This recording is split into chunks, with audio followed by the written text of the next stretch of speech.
सुप्रभात प्यारे विद्यार्थियों, स्वागत है आपका अपने YouTube चैनल मैथ्स स्टडी पर। यदि आप चैनल पर पहली बार है तो चैनल को सब्सक्राइब करें और बेल आइकन को जरूर दबाएं ताकि आप सबसे पहले हमारी वीडियोस देख पाए।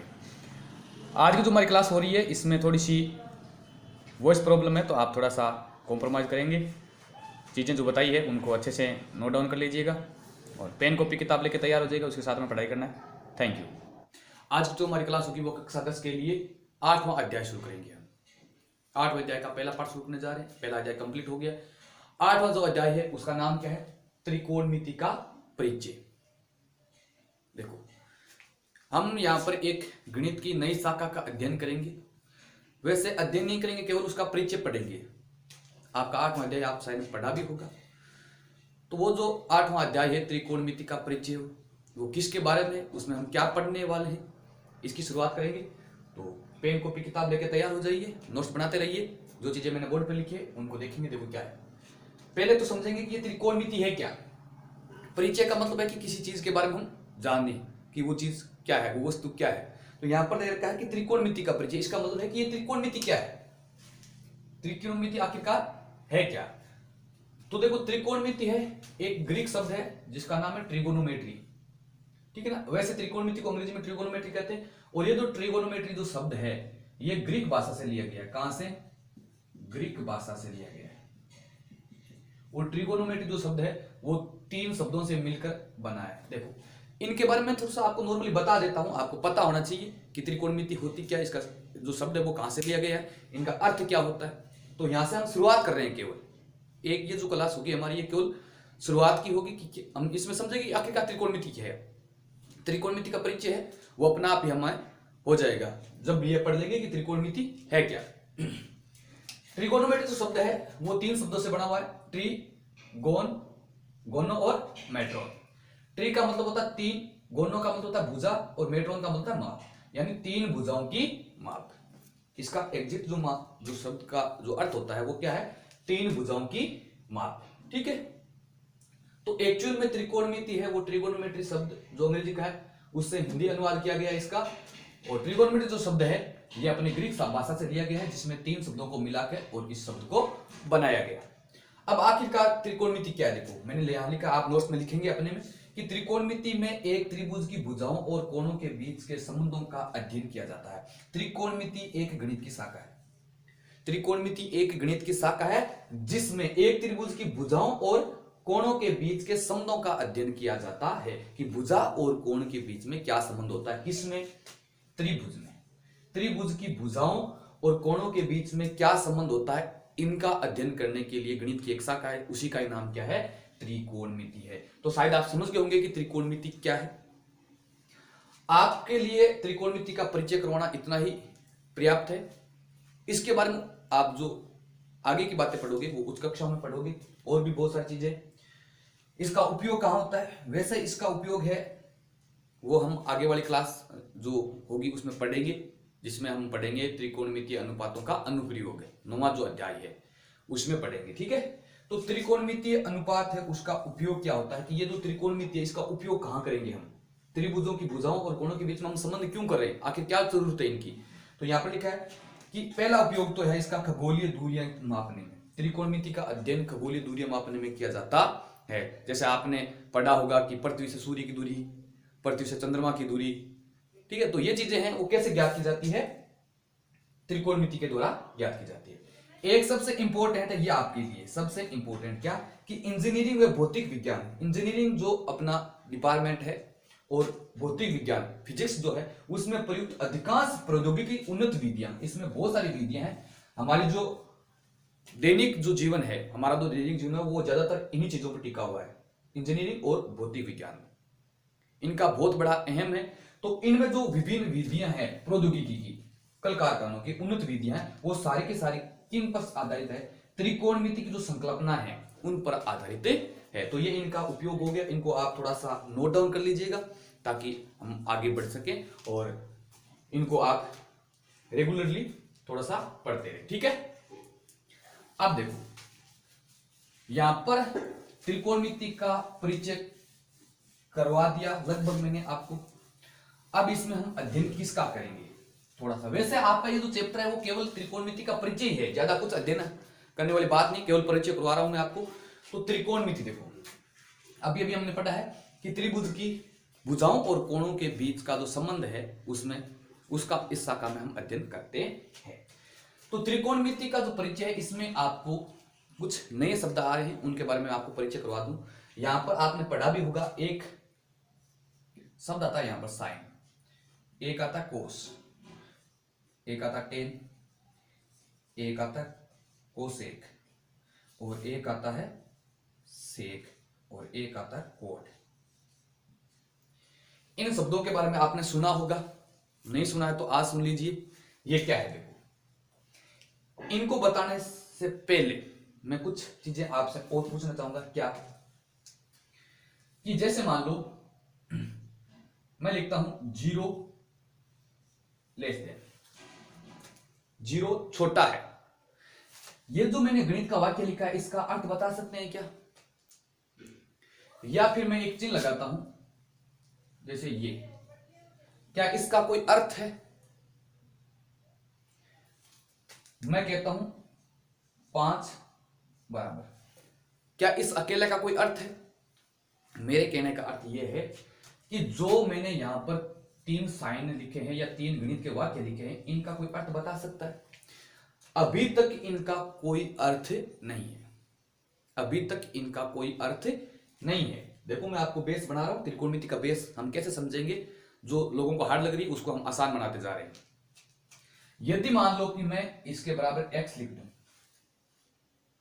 अब ये वाक्य का क्या हो गया? अर्थ हो गया, सार्थक वाक्य हो गया कि यहां पर कोई राशि है x, उसका मान कितना है? 5, यानी ये इसके बराबर है।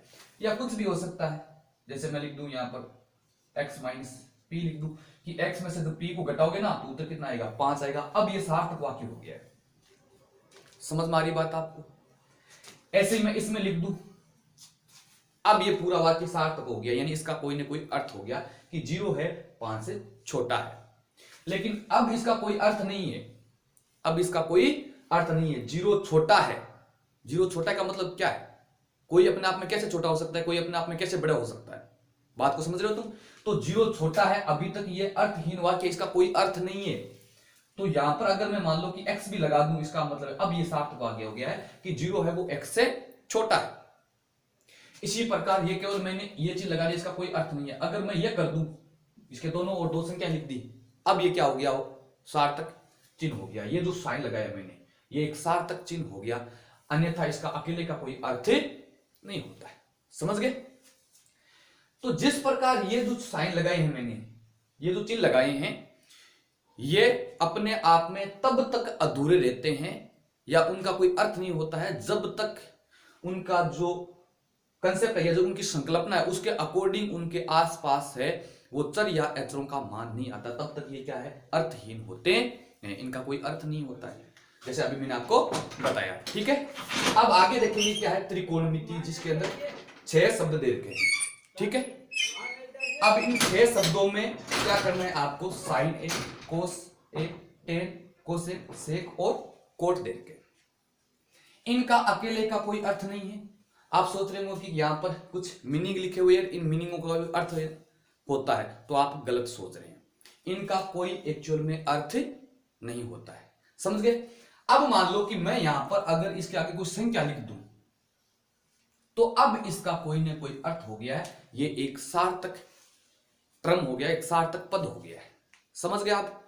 तो मेरे कहने का अर्थ है, मुझे आपको यही बताना था कि यहां पर जो 6 आपने नाम पढ़े, साइन, कोस, टेन, कोसेक, सेक, कोट, ये एक्चुअल में क्या है? ये एक्चुअल में इनका अकेले का कोई अर्थ नहीं होता है। जैसे ही मैं इनके आगे कोई संख्या लिख देता हूं, जैसे अभी आपको बताया कि इसका कोई अर्थ नहीं है, लेकिन जैसे ही मैं यहां पर कोई संख्या लिख देता हूं तो ये एक सार्थक स्टेटमेंट हो जाता है, एक सार्थक पद हो जाता है। लेकिन अगर मैं ये इनको अकेला लिख दूं तो इनका कोई अर्थ नहीं होता है। साइन, SIN, साइन, साइन का कोई अर्थ नहीं होता है अकेले का। समझ गए?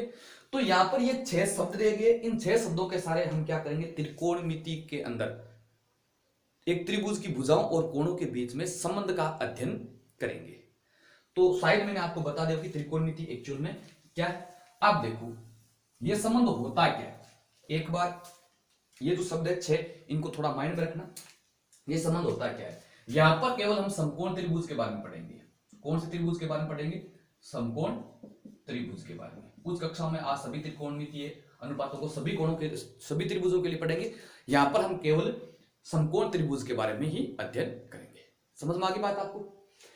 अब समकोण त्रिभुज जो है वो तुम जानते हो क्या होता है? ऐसा त्रिभुज जिसमें 3 भुजाएं होती है, ठीक है, और 3 ही कोण होते हैं, और एक कोण 90 डिग्री का हो गया तो वो समकोण त्रिभुज हो गया। समकोण त्रिभुज किसे कहेंगे? अगर नहीं पता है तो लिख लीजिए, ऐसा त्रिभुज जिसमें एक कोण 90 डिग्री का होता है समकोण त्रिभुज कहलाता है।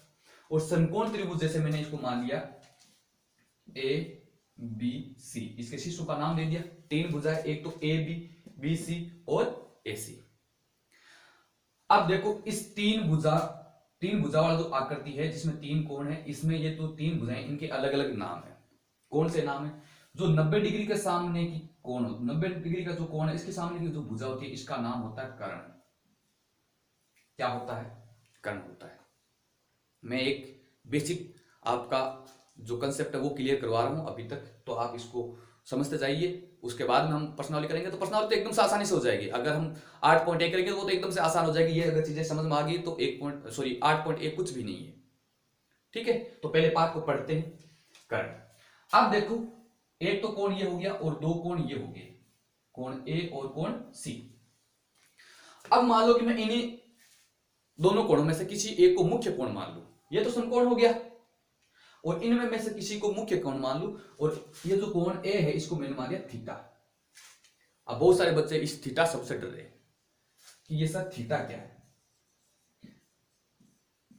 अभी जो पहले वाली क्लास से हुई उनमें भी बताया था, आप फिर बता रहा हूं ये एक्स क्या है भाई, जिसमें हम लिख रहे हैं कि x + 1 = 5। तो ये x क्या है? x एक चर है जो हमारे अंग्रेजी वर्णमाला का एक लेटर है। वैसे ही थीटा जो है वो एक चर मान के चलो, थीटा भी यहां पर एक चर है जिसको कोण के रूप में दर्शाया जाता है, और ये ग्रीक जो वर्णमाला है उसी का एक लेटर है। तो इससे डरना नहीं है, थीटा का मतलब है एक चर है जो एक कोण को दर्शा रहा है। तो यहां पर मैंने एक कोण लिया थीटा, इसको मैंने मुख्य कोण मान लिया, ठीक है। जैसे इसको मैं मुख्य कोण मानता हूं तो मुख्य कोण के सामने की जो भुजा कहलाती है, जो त्रिभुज होता है 3 भुजाएं, 3 भुजा में आपका समकोण के सामने की भुजा कर्ण कह दी मैंने, और मुख्य कोण के सामने की जो भुजा है ये मुख्य कोण है, इसके सामने की भुजा ये बी सी, इसको बोलते हैं लंब। इस भुजा को क्या बोलेंगे? लंब बोलेंगे। समझ में आ गई बात आपको? और जो तीसरी भुजा बच जाती है उसको कहेंगे हम आधार। उसको क्या कहेंगे हम? आधार कहेंगे।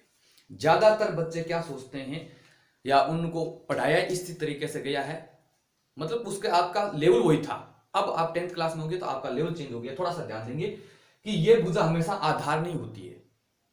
हम क्या करते थे, इसको कर्ण मान लेते हैं, इसको लंब मान लेते हैं, इसको क्या मान लेते हैं? आधार। जैसे मैं एक दूसरा त्रिभुज बनाता हूं, यहां पर नाम है इसका PQR।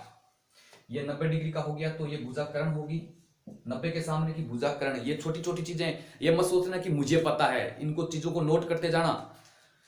कर्ण, ठीक है। और मैं इस कोण को मुख्य कोण मानता हूं, थीटा। पहले वाले मैंने इसको माना, अगली बार मैंने किसको माना? आर को माना। यदि मेरा थीटा कोण ये मुख्य कोण है तो इसके सामने की जो भुजा होगी वो क्या होगी? लंब होगी। तो PQ यहां पर क्या होगी? लंब। एक कर्ण होगी, दूसरी लंब होगी, तो तीसरी क्या बच गई बताओ? आधार होगी। तो भुजाओं का डिसाइड हम कब करेंगे, कौन सी कर्ण होगी, कौन सी आधार होगी, कौन सी लंब होगी, वो किस पर डिपेंड करेगा? हमारा जो मुख्य कोण है उस पर निर्भर करता है। यहां पर मुख्य कोण ये था तो इसके सामने की ये लंब होगी।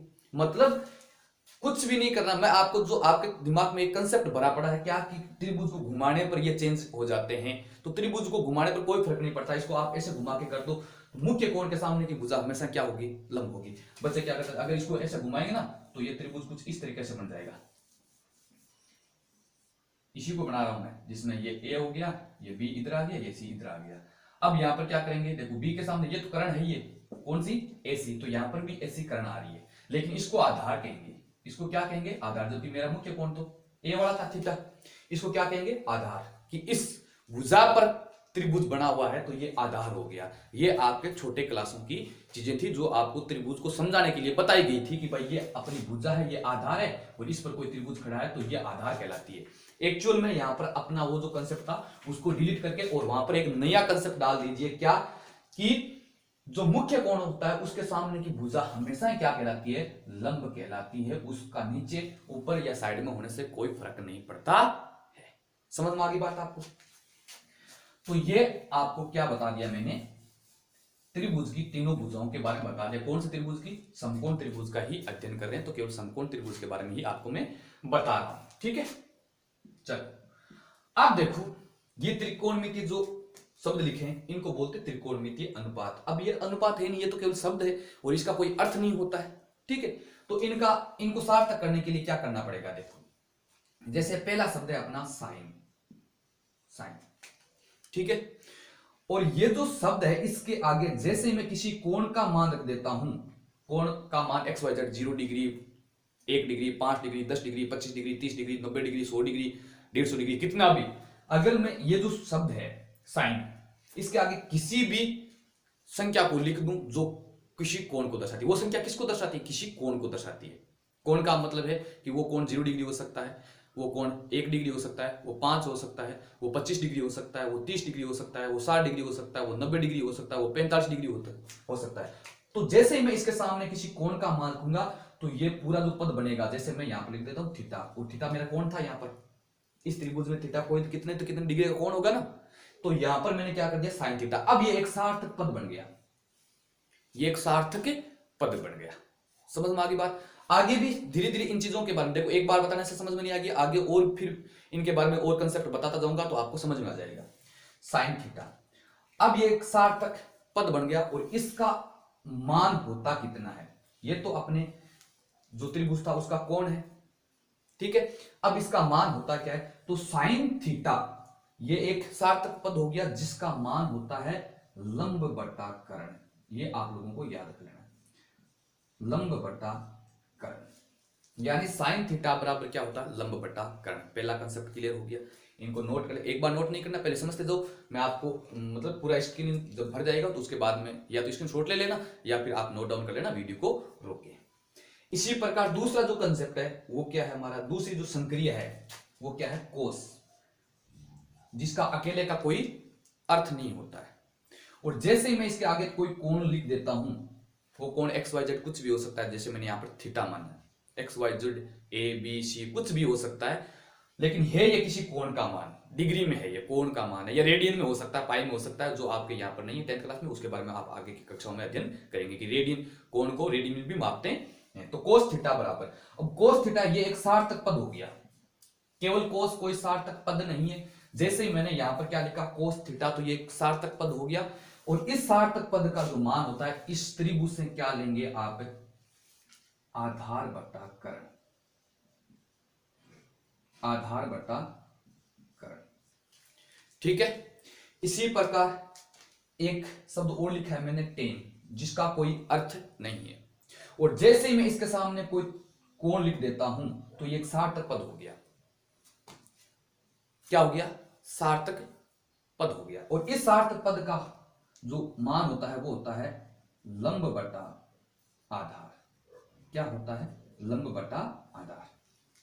ये तीन चीजें मैंने आपको यहां पर बताई, फिर से रिपीट कर रहा हूं। देखो, कोस अकेले का कोई मान नहीं होता है, या सॉरी साइन अकेले का कोई मान नहीं होता है, या इसका कोई अर्थ नहीं होता है। जैसे ही मैं इसके कोई आगे कोण लिख देता हूं तो ये एक सार्थक शब्द बन जाता है, जिसका अर्थ क्या होता है? जिसका अर्थ होता है लंब बटा कर्ण, जिसकी वैल्यू होती है ये। अब कैसे? जैसे मान लो ये आपका त्रिभुज है, ठीक है। इस त्रिभुज में थीटा कोण रख दिया मैंने यहां पर, जैसे थीटा 60 है तो 60 रखा, और थीटा 60 के लिए लंब, लंब का मतलब इस भुजा की लंबाई कितनी है। इस भुजा की लंबाई में जब मैं इस भुजा की लंबाई का भाग दूंगा तो मुझे क्या प्राप्त होगा? साइन थीटा, यानी यहां वाला कोण है वो प्राप्त हो जाएगा। जैसे एग्जांपल थ्रू बताता हूं मैं आपको, कच्चे चित्र से बताता हूं। जैसे मान लो कि ये 60 डिग्री का कोण है, ठीक है, और ये अपना, जैसे तुम थीटा लगा के और ये बनाते हो तुम 45 डिग्री का बनाते थे, आसान समझ में आ जाएगा, ठीक है।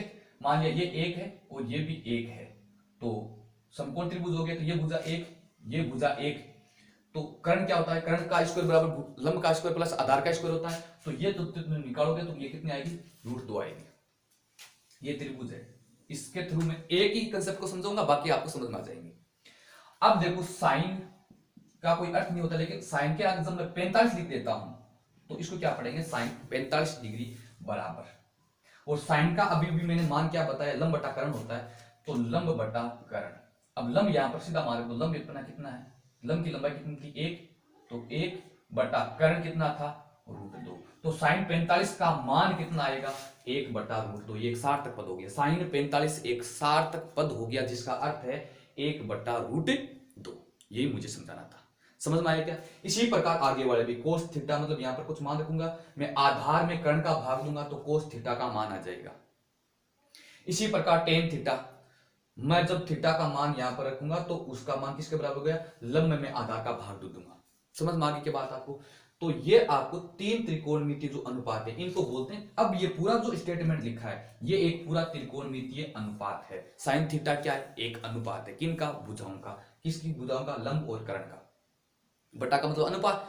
साइन थीटा क्या है, एक अनुपात है जिसको त्रिकोणमितीय अनुपात बोलते हैं। किन का अनुपात, दो भुजाओं का। किन किन भुजाओं का, लंब और कर्ण का।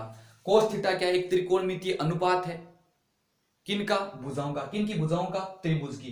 त्रिभुज की कौन कौन सी भुजाओं का, आधार और कर्ण का। टेन थीटा क्या है, टेन थीटा भी एक त्रिकोणमितीय अनुपात है। किन का, इस त्रिभुज की भुजाओं का। कौन कौन सी भुजाओं का, लंब और आधार का। बात को समझ गए तुम। इसी प्रकार 3 और बच गए यहां पर। अब ये जो 3 है ये केवल इनके व्युत्क्रम है, केवल इनके व्युत्क्रम। जैसे साइन थीटा का व्युत्क्रम देखो 3 हो गया। चौथा है कोसेक। कोसेक अकेले का कोई अर्थ नहीं होता है। जैसे ही मैं आगे इसके कोई कोण लिख देता हूं थीटा, तो ये सार्थक पद बन जाता है। और ये साइन थीटा का क्या होता है, व्युत्क्रम होता है। व्युत्क्रम का मतलब इसका उल्टा होता है। साइन थीटा का त्रिकोणमितीय अनुपात क्या होता है, लंब बटा कर्ण।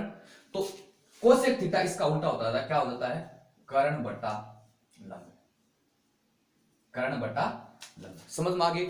याद रखो साइन और कोसेक, साइन और कोसेक एक दूसरे के व्युत्क्रम होते हैं। पांचवा क्या लिखा मैंने, पांचवा लिखा सेक। सेक जो होता है वो कोस का क्या होता है, व्युत्क्रम होता है। याद रखो सेक और कोस एक दूसरे के क्या होते हैं, व्युत्क्रम होते हैं। तो क्या लिखेंगे, सेक का कोई अर्थ नहीं है। जैसे मैंने आगे थीटा लगाया तो सेक थीटा बराबर। अब सेक थीटा है वो क्या हो जाएगा, अपने कोस का व्युत्क्रम। कोस का मतलब अनुपात क्या है, आधार बटा कर्ण। तो इसका क्या हो जाएगा, कर्ण बटा आधार। कर्ण बटा आधार। इसी प्रकार छठा और मैंने लिखा है क्या, कोट। तो कोट अकेले का कोई अर्थ नहीं होता है। जैसे मैं इसके आगे थीटा लगाऊंगा तो ये अपना जो टेन है उसका क्या है, व्युत्क्रम है। टेन क्या, लंब बटा आधार। तो ये क्या हो जाएगा, आधार बटा लंब।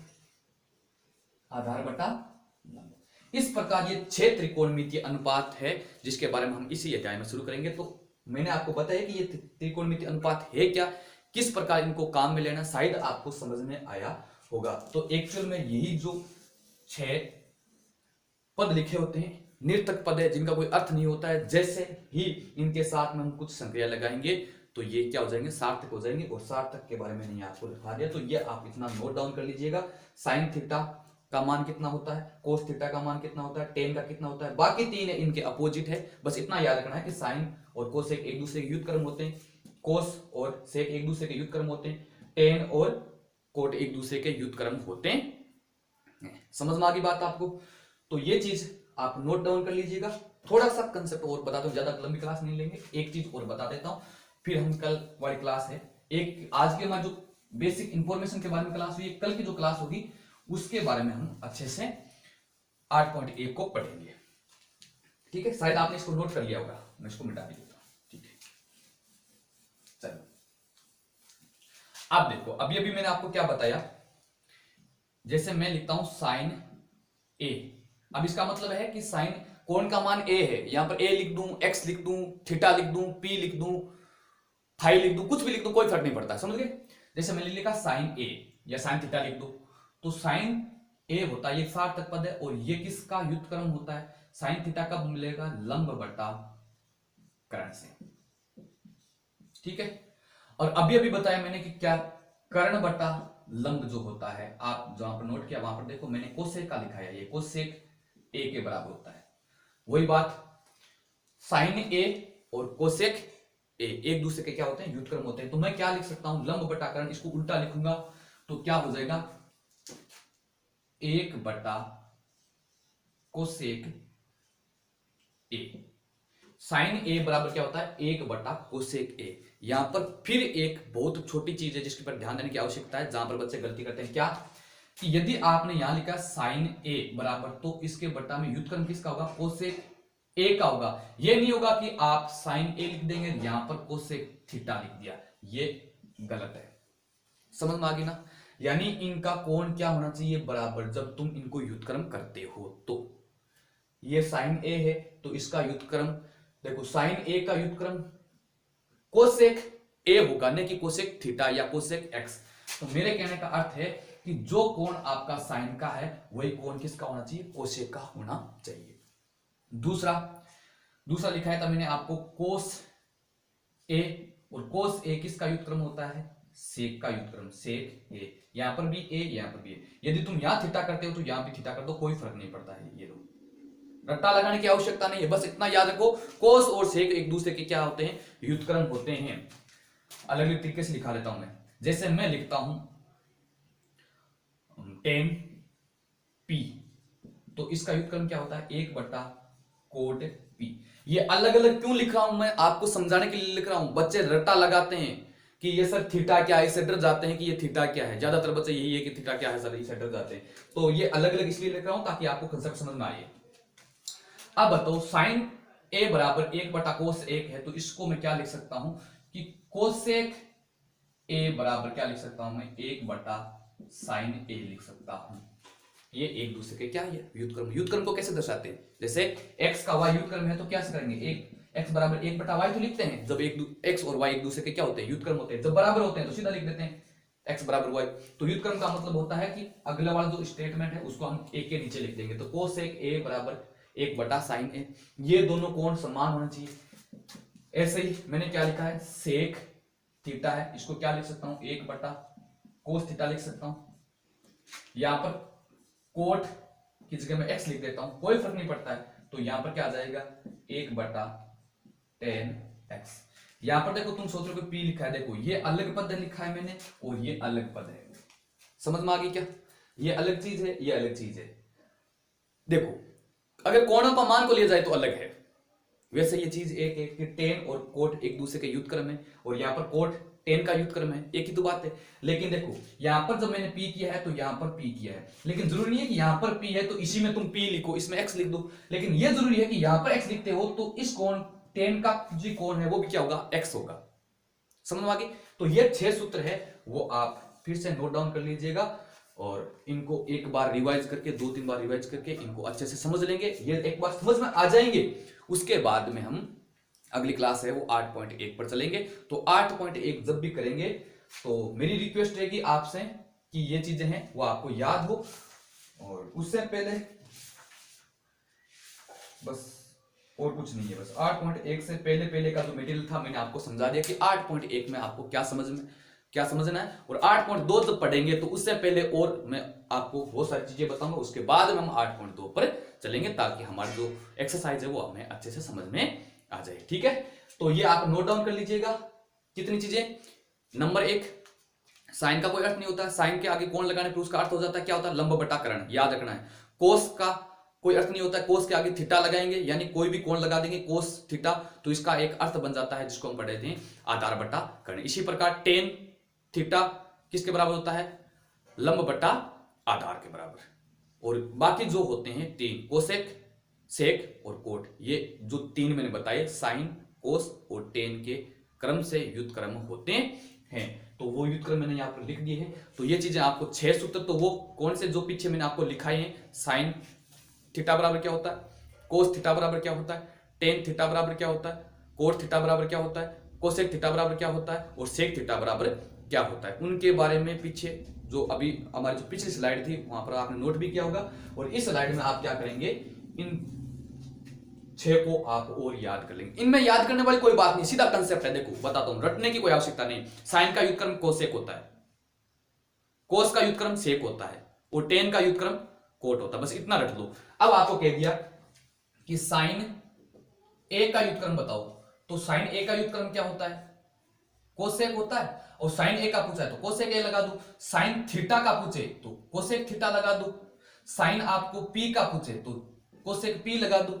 बात को समझ गए क्या तुम? याद ये रखना है कि साइन का अपोजिट अनुपात होता है कोसेक, कोस का अपोजिट अनुपात होता है सेक, और टेन का अपोजिट अनुपात होता है कोट। ठीक है, तो ये हमारी जो बेसिक जानकारी थी 8.1 से पहले की, वो मैंने आपको बता दिए। अगली जो क्लास होगी वो हमारी होगी 8.1 एक्सरसाइज करेंगे, उसमें बहुत सारे प्रश्न हैं, और वहां जो प्रश्न करेंगे उनमें और बहुत सारी चीजें हमें सीखने को मिलेगी। तो उम्मीद करता हूं बहुत सारी चीजें आपने नहीं सीखी होगी। तो मिलते हैं अगली वाली क्लास में, तब तक के लिए खुश रहिए और हंसते खेलते रहिए, पढ़ाई करते रहिए। जय हिंद, जय भारत।